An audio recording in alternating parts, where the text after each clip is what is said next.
'Twas the night before the draft, when all through the house not a computer was stirring, not even the mouse. The picks were chosen by the manager with care, in hopes that the championship soon would be theirs. The players were signed, all snug on their teams, while visions of touchdowns danced in their heads. And Coach in his office and I in my bed had just settled our brains for a long football season.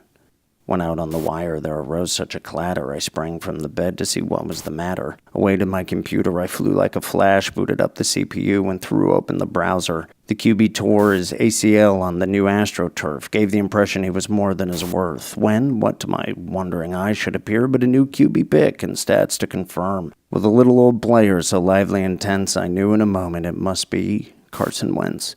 More rapid than eagles his courses they came, and he whistled and shouted and called them by name. Now Jeffries, now Ertz, now Sproles and Ajayi, on Aguilar, on Elliott, on Clement, on Cox. To the top of the pile, to the top of the teams. Now dash away, button hook left, dash away all.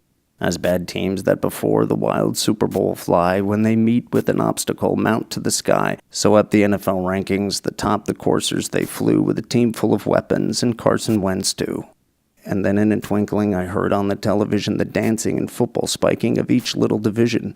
As I drew in my head and was turning around down the rankings, the Patriots came with a bound. Brady was dressed all in Pat's gear from his head to his foot, and his clothes were all tarnished with grass stains and soot. A bundle of cheats was flung on his back, and he looked like a peddler just opening his pack.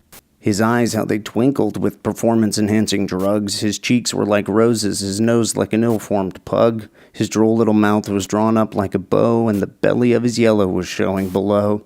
The stump of a dick he held tight in his hand, and his balls were wrinkled and shaped like a rubber band. He had a big head and a little round belly that shook when he was sacked like a bowl full of jelly.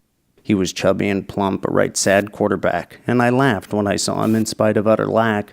A wink of his eye and a twist of his head soon gave me to know I had nothing to dread.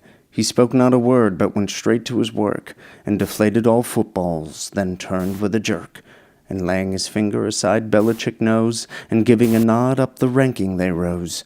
He sprung to his coach, to his team, gave a whistle, and away they all quit trying like the down of a thistle.